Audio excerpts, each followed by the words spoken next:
And basically, he just puts his head down and says, "Not on my watch, not today. I'm not going to let my boy Russell Wilson get a pick six on the stat sheet." So puts his head down, chases him down, chases Buda Baker, who's not slow, by the way, 70 yards down the field, tackling him and saving the Seahawks from what could have been a game-defining moment.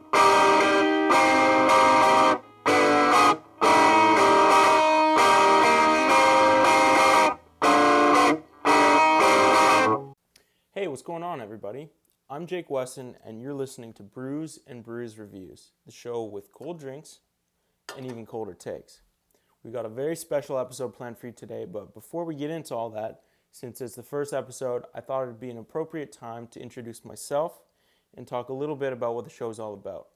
So I'm a recent graduate from the University of British Columbia here in Vancouver, BC, where it was an honor and privilege to be part of the cross-country and track running teams while studying politics and international relations. I will admit I was never the most talented athlete while running track and cross country at UBC, but one type of running I was pretty good at was running my mouth. So a lot of the time when I was running my mouth talking about sports, music, politics, or whatever it was, I found myself with a drink in my hand. So I figured, why not start a talk show where I can bring on guests, review drinks, and talk about all these things. So here we are. With each new episode, we're going to be reviewing a different brew, whether that will be a local craft IPA, Pilsner, Lager, or whatever, will be dependent on how we're feeling that day and what's available. We will be scoring each drink on a 10-point scale, 1 being the worst, 10 being the best, and having a running leaderboard ranking all the different drinks that we've reviewed on the show. We're also going to be reviewing recent developments in sports like the NBA, NHL, NFL, talking shop, maybe we'll include some other stuff as well. But before we get into all that, I have a wonderful guest I'd love to introduce to you guys. Along with his brother Liam, Will Riley just started up his own film production company called Walnut House Pictures. They have released a short sci-fi film called Nightswimming, which you can go check out on YouTube. I will post a link to that video in the description below. Will Riley is a friend and former UBC track and cross country teammate who I met during our annual Whistler preseason cross-country training camp in 2017. Will was pretty quiet and reserved back then, whether that was due to his timid personality or just flat out not liking us because we're weird, nobody really knows. Rest assured, however, times are different now. People at UBC know Will for his energetic personality as well as his devotion to achieving excellence in academics as well as athletics, having been honored as an academic All-Canadian for his achievements in the classroom while training at the varsity level. I know Will personally as a great teammate and an even better friend, not to mention a fierce competitor on the track. Will is a fellow poli-sci student at UBC where we took classes and studied together. Will and I are going to talk sports, film, and maybe some other stuff too. But before we get into all that, Will Riley, welcome to the show.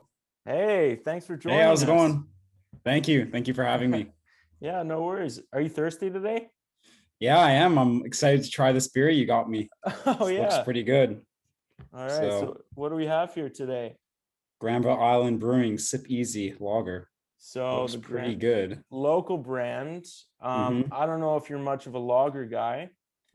Yeah. But lagers are usually pretty basic, like Yeah. Coors Light, PBR, all those Old Mill. It's all lagers. So they usually have that kind of like regular like piss water taste, whatever. But I'm hoping this one, because it has a little bit of orange in the label here.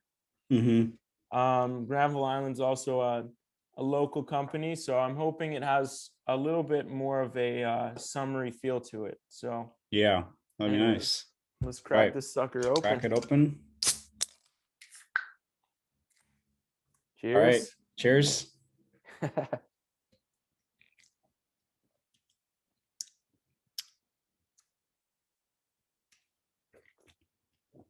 One sip. Everyone knows the rules. Everybody knows the rules. One sip. I like it. It Not tastes bad. good. Crisp. It's got like a little bit of a fruity vibe to it, I guess. Just a little bit. Just a little tidbit, Definitely a little bit more of a summery feel to it than Mm-hmm. your regular run-of-the-mill old Milwaukee PBR. I'd say this is a solid option for summertime, kind of out on the porch, drinking at a baseball game kind of thing. Or, Yep. I mean, not so much right now because of the pandemic, but maybe watching a baseball game at home On the TV. on the Yeah. TV. It's a nice, easy drink too. It goes down pretty smooth. Yeah, I'd say I could probably drink a couple of these. I'm thinking, it's not elite. It's not my absolute favorite. So I wouldn't give it anything more than a 7. I'd say maybe like a 6.2, 6.3 kind of thing. Not a What do you bad score. What do you This think? is a lot of pressure being the first one, so got to be careful with this. Can't set the bar too high. Can't be too tough on it, I guess. So I'll give it a classic. I'll give it a 6.6. Pretty good. 6. Yeah. All right. So between the two of us, I guess that's like a 6.5. Yep. Notched Yeah. on the ladder. We'll see how it stacks up later on. Solid. That's a solid first beer right there. Yeah. Yeah. All right. All right. So now that we got that out of the way, let's get right down to it, to the nitty gritty. So both coming from track and field backgrounds, having lived on the West Coast, in the Pacific Northwest, right here in Vancouver. You're in Langley, I guess, but that's pretty much Vancouver to our viewers. Out of state, out of province. Both from Vancouver, right next to Seattle. Both being NFL fans, so I mean, we had to do this story, right? Yeah. So we have this absolute bear of a man. And when I say bear of a man in a sports league where there's 300-pound linebackers, DK Metcalf manages to stand out as a man amongst boys. So this dude is an absolute touchdown machine.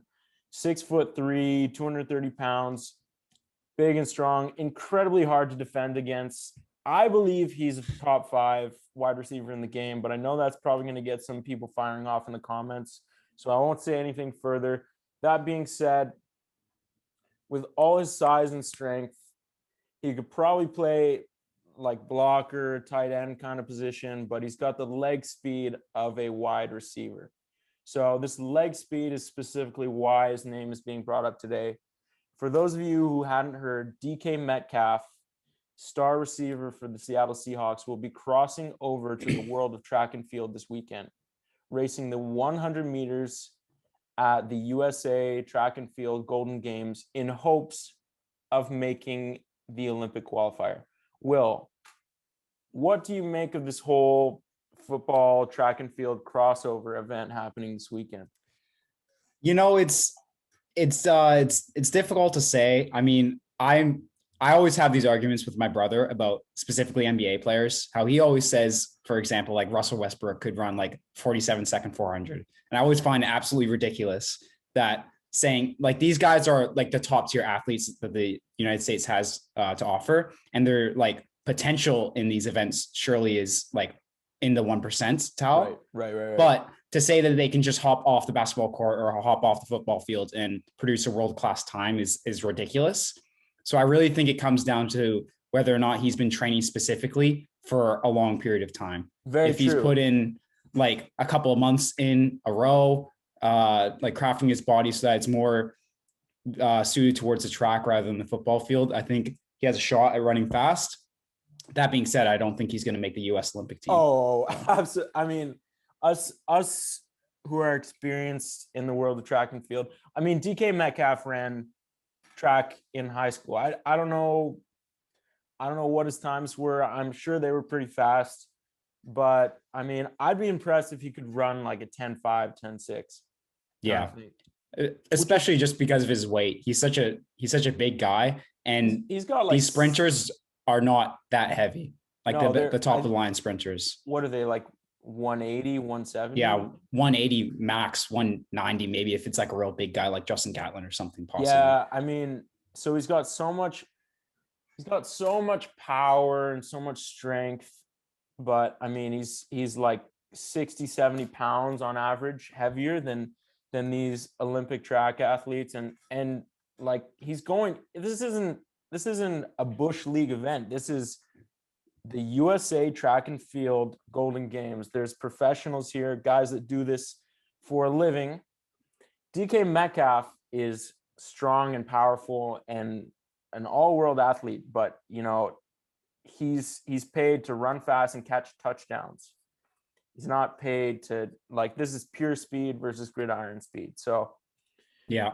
I mean, in a different world where he chose track and field over football, perhaps we'd be having, like, he would be a top contender in the US.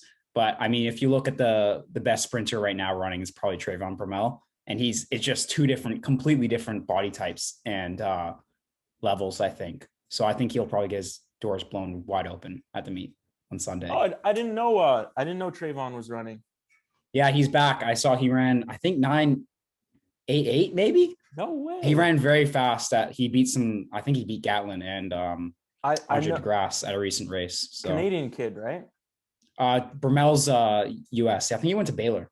Oh, really? So he went through injury stuff. He's a New Balance athlete, but yeah, I think he's back. I knew he was New Balance, and I knew he was incredibly talented, but just dealing with a lot of injuries. But it's great to see him back competing. Yeah. So excited to see that.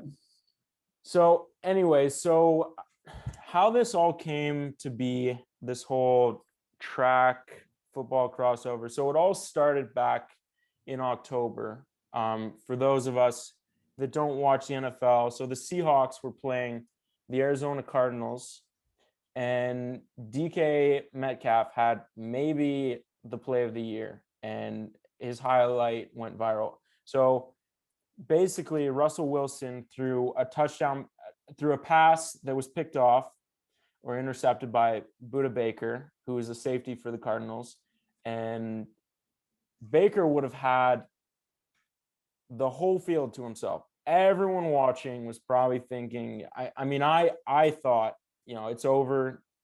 He's going to run into the end zone. It's going to be a pick six.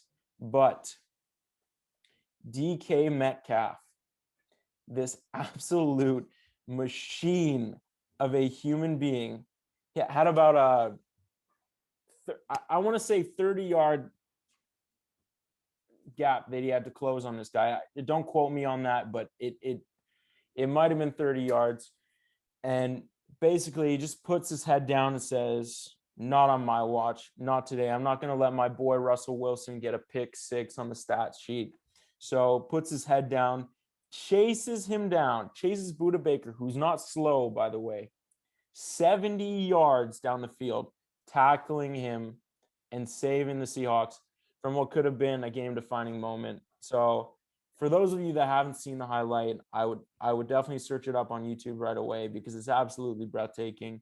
This is an offensive player who specializes in catching touchdown passes, not making defensive plays or tackling guys. He actually passed two other Seattle teammates who had just given up on the play to catch up to Budda Baker and make the tackle.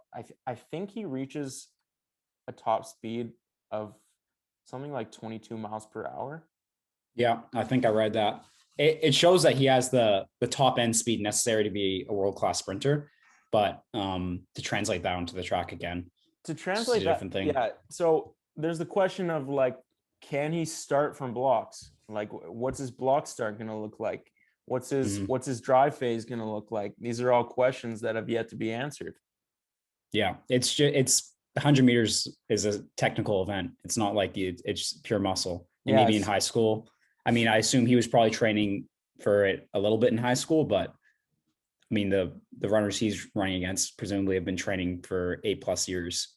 Of course, refining their block starts. So anyway, so it's a shame that the play itself didn't make much of a difference in the end, because I believe in that game, Kyler Murray ends up throwing a Hail Mary touchdown to DeAndre Hopkins to seal the deal and break all our hearts, us Seahawks fans, and win the game in the dying minutes. But the highlight itself didn't go unnoticed, because NFL Twitter lit up.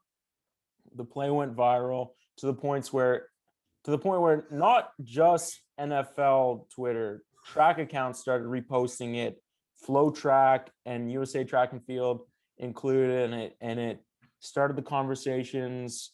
What were whispers are now rumors and have become reality, because DK Metcalf is stepping onto the track to see how his speed measures up against real track athletes. So, it's really remarkable what he's doing. He's stepping out of his comfort zone, and he's paid to catch touchdowns. He's not paid to run 100-meter sprints. So with that in mind, it's a very rare occasion that a professional athlete will step out of his comfort zone and journey into a completely different realm. DK Metcalf is going from football to track and field, but it is rare, but it's not unheard of. So there have been other athletes throughout history that have sort of made this jump and participated in similar crossover sports events in the past. So with the events happening this weekend at the Golden Games and DK Metcalf doing his thing, I thought it would be an appropriate occasion to give a little ranking review, a little review of the crossover events that have happened in the past. So, Will, as my first guess ever, I'll let you go first. Can you give us your list of the best examples of athletes crossing over and switching professions to different sports? It's a tough one. I think first I'd probably have to say Deion Sanders. Okay, that was my number one as well. I think that's, you can't, if you're doing crossover, you can't leave primetime Deion Sanders out of it. Yeah. I mean, and he's obviously an entertainer now on Barstool, so he's amazing. Got to give him the nod. He's a coach too. He coaches some I think it's a university level football team. Not sure which. I think so. I think you're right. Yeah. So like a lot of athletes in the past have done the crossover, but very, very few have been successful. Deion Sanders was a Pro Bowler in the NFL, if I'm not mistaken, as well as an All-Star in the MLB. Can't argue with that. Can't argue. Just don't see that kind of success normally. All right. Who do you have at number two? Number two, you know what? I think I'm just going to go with Danny Ainge. Oh, you're going. Okay. I thought you were going to say someone else. No, I'm going to go with Danny Ainge. I don't know. I've heard stories about how he was, obviously he's a great basketball player, but a lot of, I think watching the Jordan documentary actually, or maybe there was just discussions about how he was a great athlete in basketball and also baseball. And he was just a great overall athlete that was just good at everything that he did. Right. Obviously, as a general manager of the Boston Celtics, he's yet to get it really done. I'm sure friend of the show, Aiden Miller, has something else to say about that, but we'll see. So, yeah. Right. All right. So, you got another one for us, or? Let me think. I guess I'll round out my top three. Probably go with Bo Jackson will be my third. Okay, I had Bo Jackson at number two. Yeah. So that'll be my top three. I like that pick. Same sort of deal as Deion Sanders, baseball, football kind of. And we're leaving out because, like a lot of college quarterbacks get drafted to the MLB just because of their arm strength and accuracy and whatever. Just all around athleticism, ability to do it all. So I'm surprised. And okay, so you had number one, Deion, number two, Danny Ainge, three, Bo Jackson. I have Deion 1, Bo Jackson 2, and I'm surprised you didn't mention this one. 3 is Michael Jordan. I had to say it. Yeah, you were going to say it. I had to be the guy. I mean, I guess his basketball level puts him over the top, although his baseball career wasn't that he wasn't a great impressive. if he had played baseball for longer, maybe he would have been better, but he wasn't a great baseball player. But I mean, just having the balls to do that, he was the best basketball player ever, debatably. I mean, might be another LeBron guy that in the room that might argue against it, but perhaps there might be a big LeBron guy here. he's basically almost unanimously considered the GOAT, and he went over and did some baseball. So I thought that was especially cool. Right in the prime of his career, the switching to baseball like that. Got to give him respect for it. Got to give him respect. And yeah, so there's our little ranking there. Top 3 crossover sports athletes. So speaking of crossovers and people with different talents, so Will, you're a track guy, but you know, you don't let your sport define you. You're interested in other things. You've recently started this film production company with your brother. Do you want to tell us about how you kind of got onto that into that world of filmmaking, how it kind of came about, how you got interested? Definitely. Liam and I have been obviously interested in movies since we were little kids, watching movies all the time. In high school, we did video production, which was a class at our high school. Took it all the way from grade 8 through to grade 12. And then when we came to university, we sort of got busy, obviously. I was busy with track and school, and Liam was busy with school, and we just didn't have the time to pursue filmmaking in the way that we were in high school. But obviously, COVID rolled around, season got canceled last year. I found myself injured, had a bit of extra time on my hands, and we decided to make the best of it and go back to making films. And so in the summer of 2020, we throughout university, we were still writing screenplays for films, but we obviously didn't have time to produce films. So in the summer of 2020, we wrote a short film called Nightswimming, and we decided to make it. And I believe we filmed in late September of 2020. Went really, really well. Awesome shoot. It was our first like full on, really intense shoot. We brought on an old friend from high school who had gone to BCIT in their media production company, or media production program. And he brought in an entire crew. We had some actors, went really well. And so we decided to enter into some festivals, and we ended up getting into a few. And then we posted it in February of 2021. And since then, it's just sort of, it blew up a little bit. So right now it's sitting at 20,000 views, I believe, approaching 21,000. And I saw that. That's amazing. Yeah, it was quite remarkable. We really didn't have any expectations like that going into it. We thought maybe it'll get like 500 to 1,000 views if we send it to all of our friends and they watch it and maybe share it with one friend.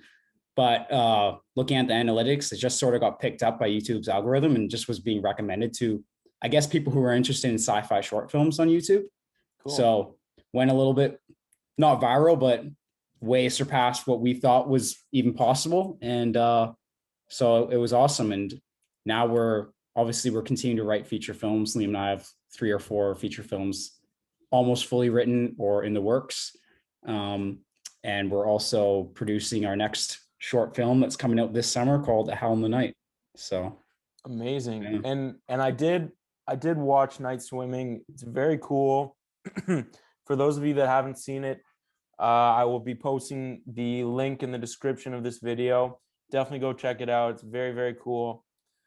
So just wanted to ask, how did you guys come up with the title? How did Nightswimming come about? Because it kind of gives me, you know, that song by Frank Ocean, Swim Good?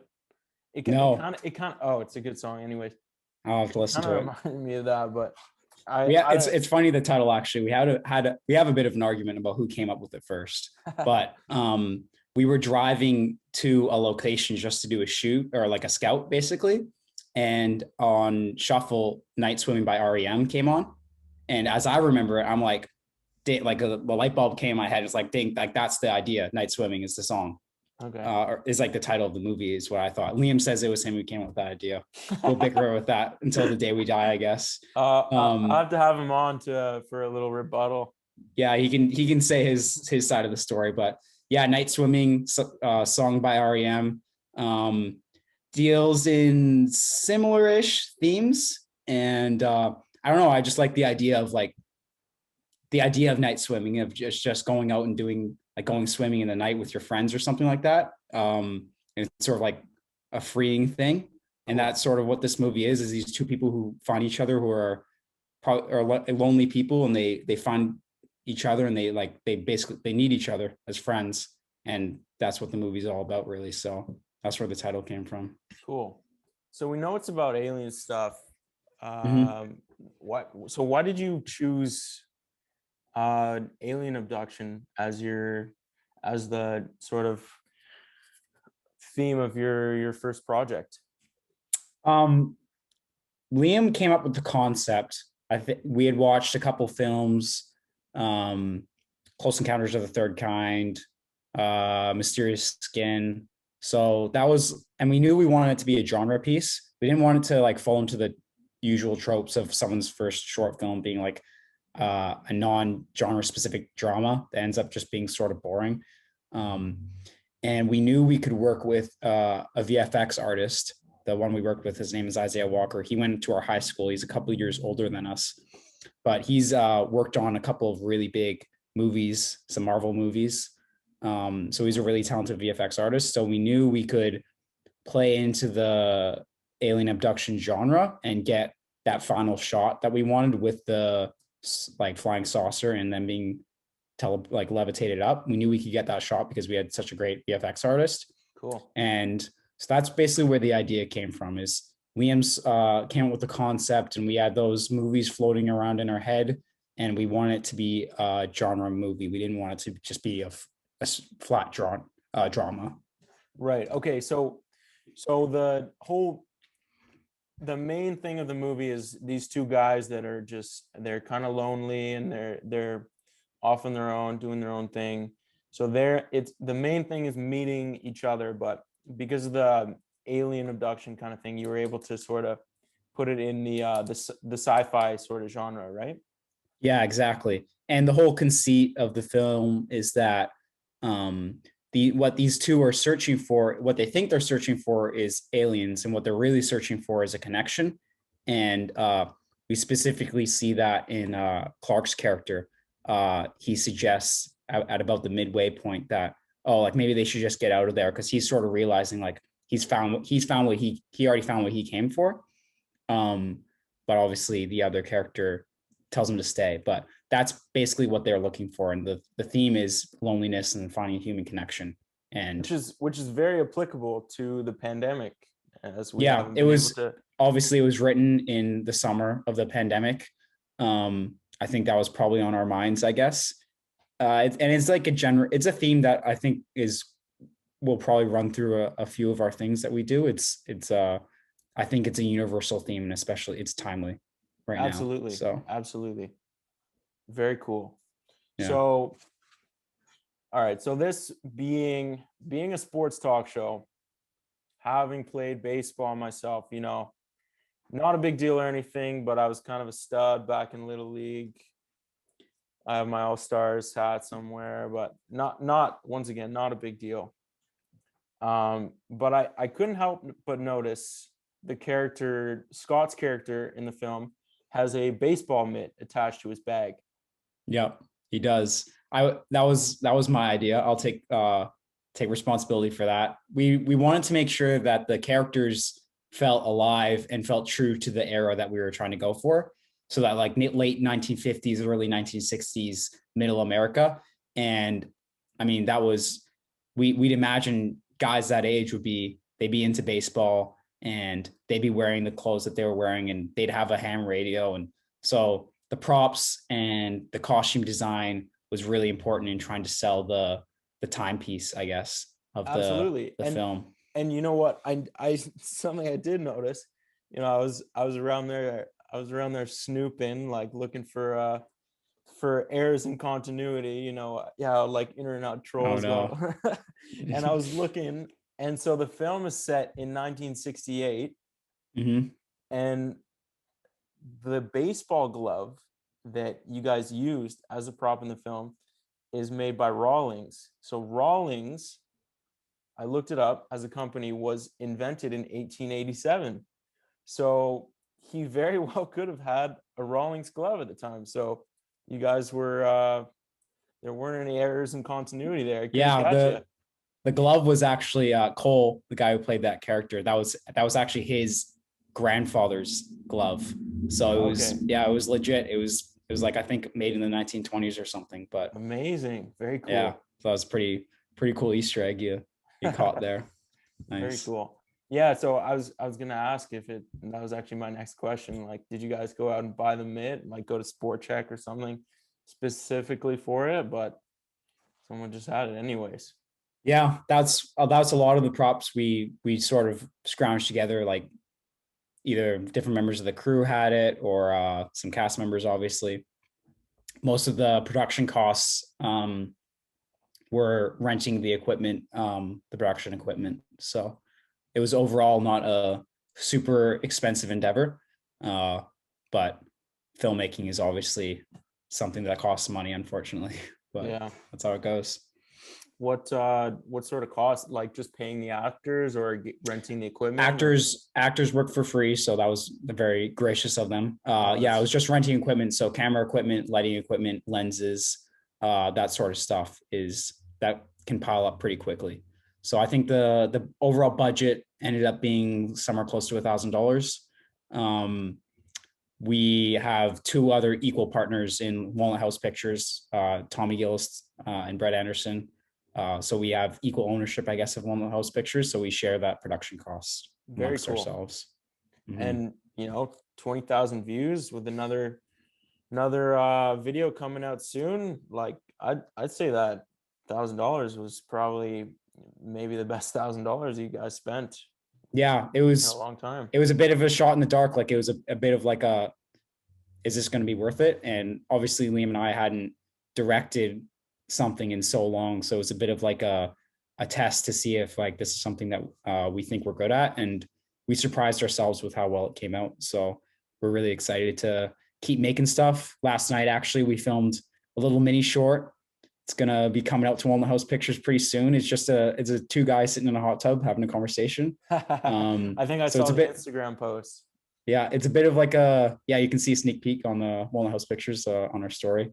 But yeah, it's just a conversation between two dudes, and I think it's more like skit oriented, so it's a bit more of a comedy compared to our other stuff. So excited to see that one come out. But yeah, we've got a lot of stuff brewing right now, so continue to I'm keep making I'm stuff. I'm very excited. I'm excited for what you guys have in store. Thank you. All right. And now back to sports. So I wanted to cover this whole Aaron Rodgers situation because the NFL draft happened pretty recently. It was all very exciting with Trevor Lawrence from Clemson being drafted first overall to the Jacksonville Jaguars, obviously. Zach Wilson out of BYU getting picked second by the New York Jets. Others among which was Mac Jones getting picked by Bill Belichick and the New England Patriots.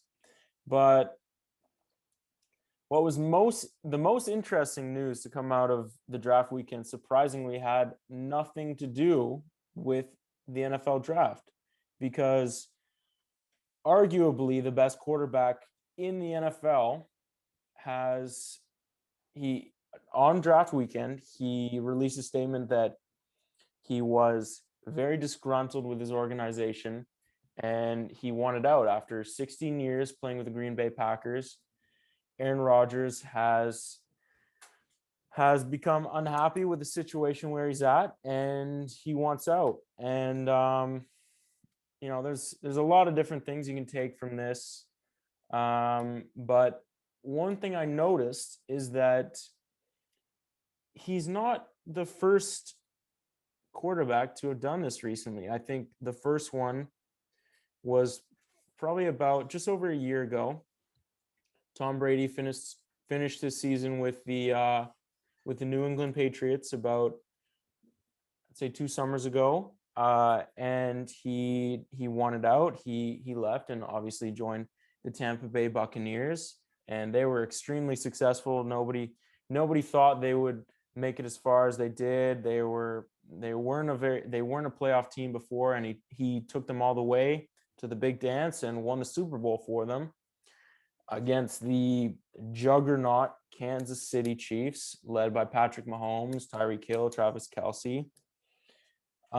So Tom Brady kind of, I would say, I wouldn't say he opened the floodgates, but he sort of made it more possible for quarterbacks in the NFL to become more mobile in the league, and for the players to have more power, because in the NFL historically we've seen the organizations hold the power, and the players are just pieces that they take and send wherever they want and do whatever they want with.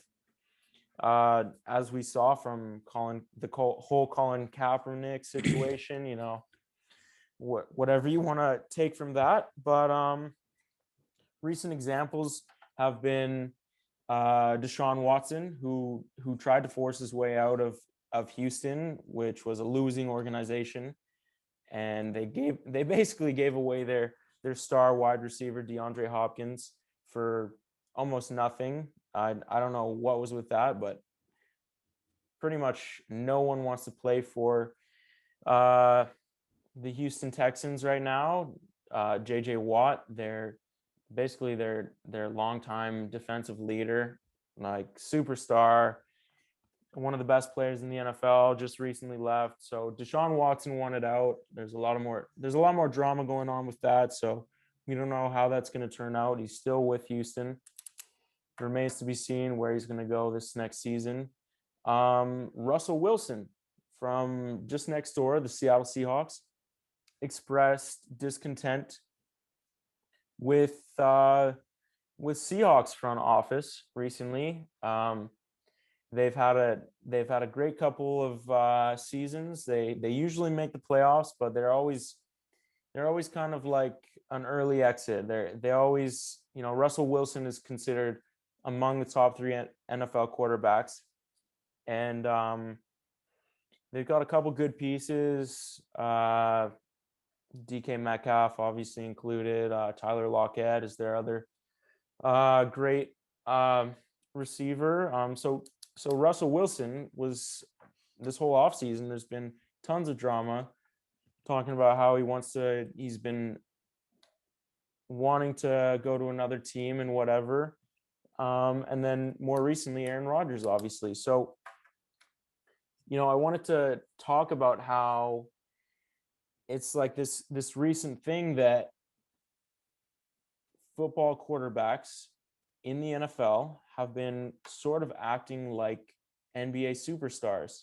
And, I don't know if it's just a temporary thing, whether it's going to go on for more longer, but, we've seen this a lot from NBA superstars, starting with 2010, LeBron James, the decision, it's been remixed in comedy. People have made fun of it for years. I'm taking my talents to South Beach, whatever.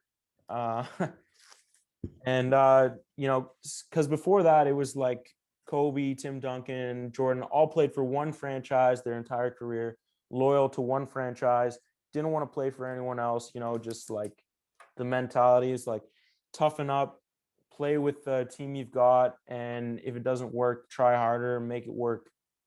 And LeBron was the first sort of perennial superstar to kind of forge his own path and take his future into his own hands. He formed the super team that was the Miami Heat, that consisted of Dwayne Wade, Chris Bosh, and himself. And they won a couple championships down there. And don't forget Mario Chalmers. Oh, Mario on Chalmers. that time. Yeah. Can't forget about Donis Haslam. Of course. course. Yeah. Anyway, so what do you make? And obviously, I couldn't not mention James Harden this past offseason because it was sort of a spectacle watching him.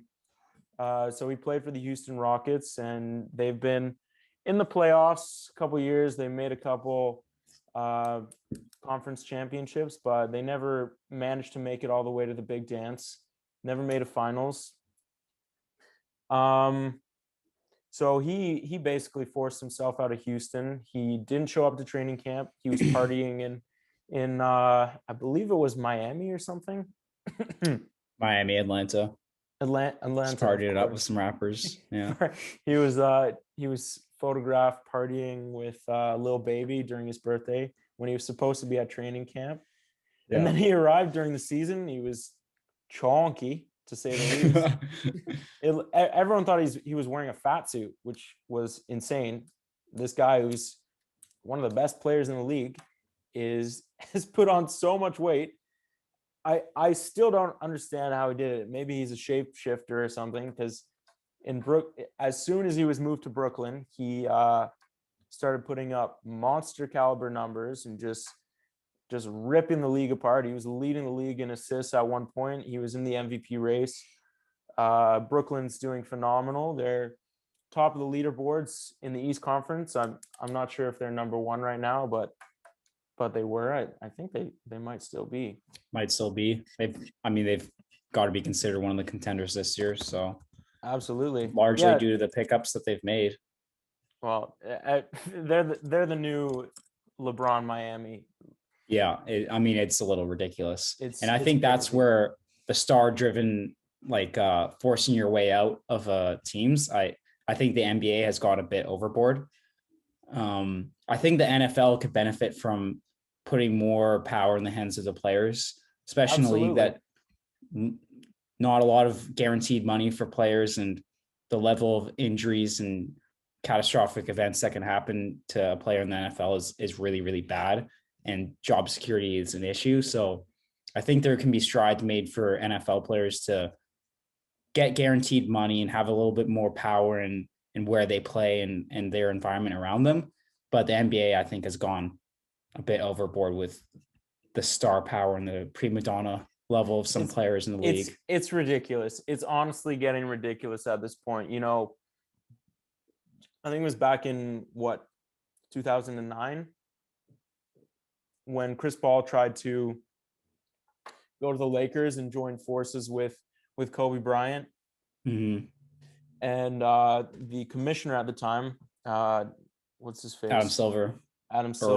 No, not Adam Silver. I'm forgetting his name now. I'll look it up. David Stern. So David Stern basically vetoed the trade, and it didn't happen because it would have been would have been a super team. And so but now we've got the Brooklyn Nets, who've got arguably the 3 of the top 10 best players on their team. At least, yeah. So it's crazy to think 12 years ago a trade like that would be vetoed.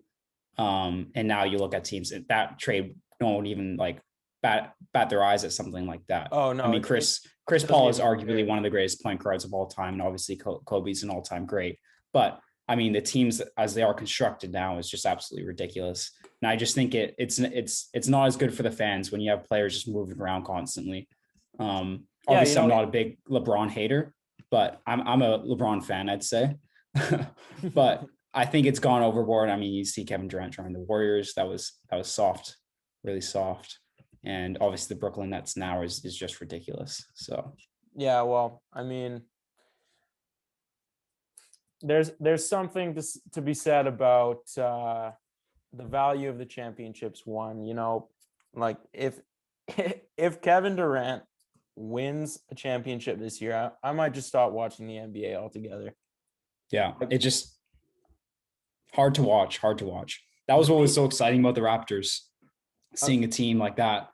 Obviously Kawhi forced his way out of San Antonio, but he didn't force his way to a super team. He got onto the Raptors, and the Raptors were very good at the time, but that was an exciting run that I'm not sure how an average NBA fan would view it and what it did to the league's bottom line. But that kind of result is a lot more exciting than seeing Kyrie Irving, Kevin Durant, and James Harden win a championship in Brooklyn. You're definitely right. That whole finals run was just spectacular. Kawhi played outstanding. Mm-hmm. Fred VanVleet, Kyle Lowry, Pascal Kyle Siakam. Lowry's really cementing himself as a non-choker. He had earned the reputation of being a choker with DeMar DeRozan in the playoffs, and he really showed up. And LeBronto. I mean, LeBronto is over. LeBron is no longer the mayor of Toronto. Yeah, exactly. And what was I gonna say?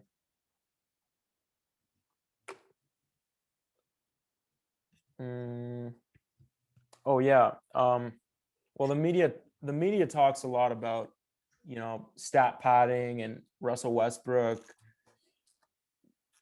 Well, guess what? You know what? Russell Westbrook's triple doubles, they talk about them being meaningless. I'd say they have more meaning than Kevin Durant's rings. I'm just gonna put that It's out. It's a hot take. I mean, I think Russell Westbrook is a stat pattern. He does make he's consistently made teams better when he joined them. I don't know if he always makes the winning play.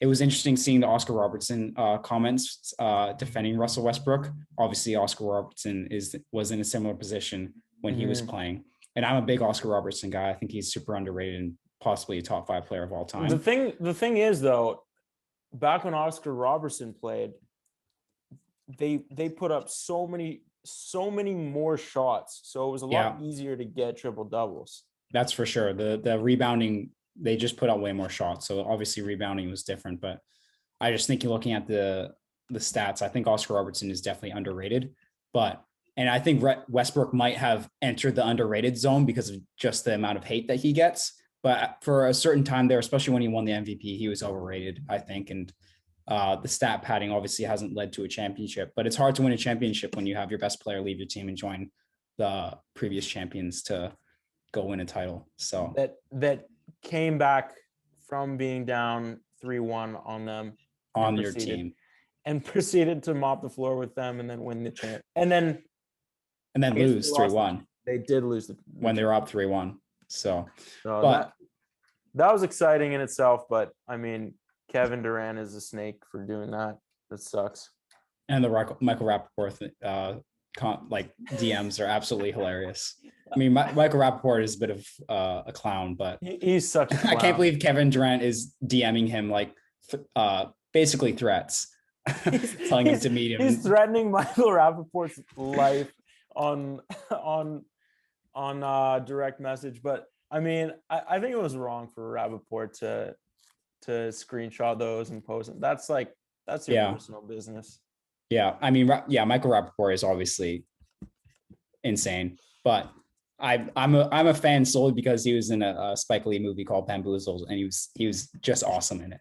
So add that to the watch list, everyone, if you wanna. It's a Spike Lee movie, came out in 2000, I think. So good film. Michael Rappaport's a star.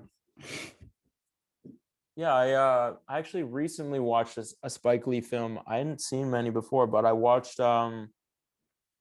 So I was taking a history course on the history of racism in the United States.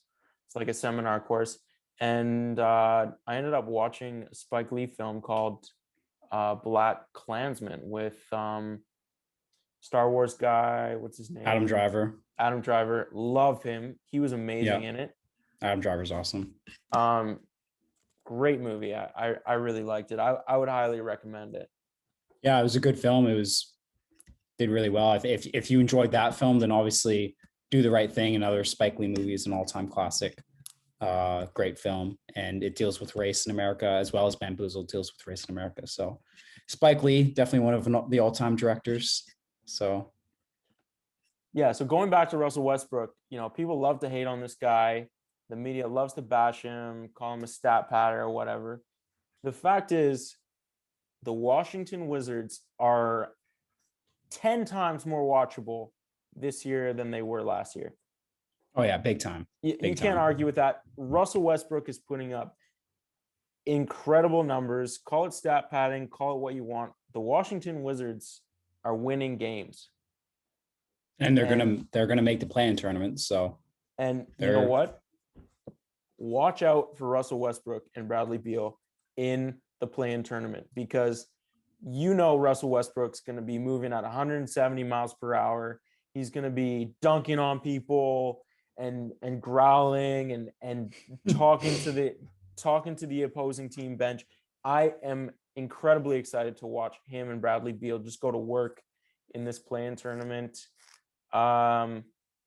What I mean, do you I'm a big Bradley Beal guy. I've got him on my fantasy team. There you So I go. need him to put up numbers. He's going for the scoring title this year, isn't he? Yeah, I think in fantasy he's a top shooting guard in the league right now. So he's been good for years. He's just obviously hasn't had any pieces around him besides John Wall, who's been hurt for a while he was in Washington. So yeah, he's a good player. Raptors almost got him a while ago. That would have been cool, but that would have been really cool. Yeah, it's been so up and down for the Raptors. Really hard to watch the Raptors. Last couple games have been brutal to watch. Losing obviously yesterday in overtime was just it's tough to watch. Tough. Yeah. But you mentioned fantasy. It's been a difficult year for some of us. Some might call it a Mickey Mouse season. Others might say this one should count. I mean, personally, I'm running an undefeated season right now, 17-0, about on my way to, knock on wood, win the championship. We're both in 2 leagues right now, and I mean, I'm going to be in the final in both leagues. So what can I say? If I lose the game, it's a Mickey Mouse championship. If not, then obviously it should all count. But man, the heartbreak of this year in fantasy. To put it in perspective, so midway through the season, one of my best guys, Shai Gilgeous-Alexander, is out for plantar fasciitis, and knowing the Oklahoma City Thunder, they weren't gonna make any effort to bring him back early or put him in games or anything. They do not want to win games right now. Yeah. Oklahoma City, I don't know what's his name, Scott Brooks, is doing. He's basically just farming first round picks. Good for him. He's got like 20 of them in the next 5 years. So they're going to be a good team. But so Shai Gilgeous-Alexander went out. And by the way, Shai Gilgeous-Alexander, Canadian kid, I think he's one of the most underrated players in the league. He won't get recognized. He won't get an all-star just because the league is so point guard heavy right now. There's so many really, really good guards that it's almost impossible, especially in the West. It's almost impossible for a guy like Shai to get on the All-Stars and to get recognized, but he's unbelievable. He's an unbelievable talent. So first he got injured, then Jamal Murray, another Canadian guy. That was devastating, especially for Liam and I. We placed down a big bet on the Nuggets a couple days before the injury to win the championship, and obviously we had to pull out. Ended up losing like $20 on the bet, but I don't know why he was playing. Reported knee soreness before the game, goes down with an injury. It's just brutal. Heartbreaking. The Nuggets the way Jokic is playing, and he's going to win the MVP, by the way. Yeah, for sure. Like for sure. He should. Almost no question about it. They could have won the title. They could have contended for that title this year. As much as people want to hate on Aaron Gordon, that lineup with Aaron Gordon, Jokic, and Murray, and the rest of their starters was Michael Porter Jr. playing awesome. They are unbelievable. They were taking the West Conference by storm. Mm-hmm. Yeah. So first Shai SGA, then Jamal Murray tears his ACL. Then Zach LaVine is out for health and safety protocols, which is just like, first of all, I want to take a second to admire my GM skills, because not to my own horn or anything, but nobody could have predicted the unbelievable season that Zach LaVine has been having. I picked him. It was a late pick, but I just had this feeling, and I said, you know what, Zach LaVine is going to go off the season, and guess what? First time All-Star. He's been putting up MJ numbers. He scored 50 a bunch of times. So he's out in the first round of the playoffs, and by this point, 3 of my 4 players are gone. LaMarcus Aldridge retires. Like, are you kidding me? It's like, and at that point, I was just like dropping all my star players and just picking up these scrubs from waivers. And it's too bad your team you were like on the upward trend too before the playoffs. Like you looked like I had like a 10-game winning streak. It was unbelievable. Yeah, it was brutal. I mean, I've had a similar issue with right now I have Jeremy Grant on both my teams, and he's getting rested just because the Pistons are tanking to hell. So he hasn't played in a bunch of games, and it's basically just because Pistons are tanking in. So it's definitely a unique season with fantasy, and it requires some luck for sure, and also requires constantly adding and picking up players on the waiver wires, and you're just getting lucky with that. But I mean, obviously it worked out for me, so I'm glad you're in the final. But you know what? If it hadn't been for injuries, I might be seeing you in the final. I know we weren't in the same bracket, so you might have been having to see me. And who's the other guy? Is it? It's not set yet, but it's looking like it's going to be me and Riley. Riley in our UBC league, and then in the Chilliwack league, it is me, and I think it's really tight between Logan and Liam right now. Oh wow! Yeah, might be a Riley brothers final. Might be a Riley brothers final. We'll see. And just by the way, I swept Logan in the regular season. Just putting that out there. He had the best record in the league. Best record, and I beat him 2 times out of 2. So Logan, if you're listening to this, I would have had you, but injuries. Yeah, so like, speaking of all these injuries, given that it's a shortened season with a shortened off season, less time to rest, do you think it's the short off season and the like all the COVID testing messing up with players' sleep schedules and their rest schedules and whatever? Do you think that has any, because it just seems like it's either teams load managing, just resting their players, not wanting which, by the way, isn't great for fans. Like, you want to be seeing the star players play every day, but at the same time, fans, but it like, does seem like the injuries are really bad, specifically this year. And I think it's partly due to the shortened break between the season, and also just the amount of pounding that NBA players do. I don't think that enough NBA players really value like quality recovery between seasons. They go from playing in the NBA to playing in the playoffs, and then they go play their summer leagues, and they're already back training like very quickly after. And the pounding that they go through on their legs, like jumping up and down on a basketball court in basketball shoes, that is not good for your knees. It's just bad for your knees. And these guys definitely are walking around with some like minor injuries that are precursors to things like MCL tears or ACL tears that I think should be prioritized by teams to be like, they should be constantly getting MRIs for their players and like constantly checking in with those types of things as the game progresses. I think that's what teams should be focusing on in the future. Absolutely. So do you think it's more just because of like a culmination of all these things, shortened off season, COVID protocols, all this, or do you think it's any different this year? I mean, perception wise, it seems like it seems worse, but it's hard to say for sure. Someone would have to do a study to see really like if the rate of injuries is worse this year. But in any case, it seems bad. And I think, I mean, the injuries are really, really bad this year for The sure. league definitely needs to do a better job of helping the players because it does not seem good on there.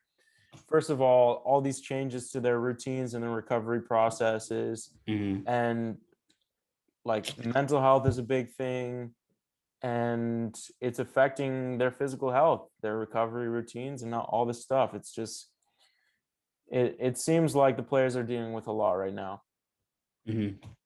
Definitely and it sucks, but that's the way it is. is what it is. I'll take my fantasy one this year. Mickey Mouse, take your Mickey Mouse ring along with Kevin Durant. Me and Kevin Durant. Yeah. All right, well, I think that pretty much covers it. Oh, it was really fun. Thank you for Yeah, having me on. It was a lot of fun, and hopefully we can get back on sometime soon with my brother. We can talk movies a little bit. absolutely. Yeah, let's do we should definitely do a film episode. We talk about, nerdy stuff, comic books and all that. Yeah, maybe a little NBA power rankings. I was gonna say I was gonna maybe get you to do a power rankings, and we would both do a power ranking, but that's kind of your brother's thing, and out of respect to him, I wanted to leave that up to him. Yeah, that's his thing for sure. Yeah. He'd All love to right. do Well, that. thanks so much for coming on. Enjoy the beer. Yeah. Uh, Cheers. Let me grab it. cheers. Cheers. There you go. All right. Bye. Yeah. Till next time.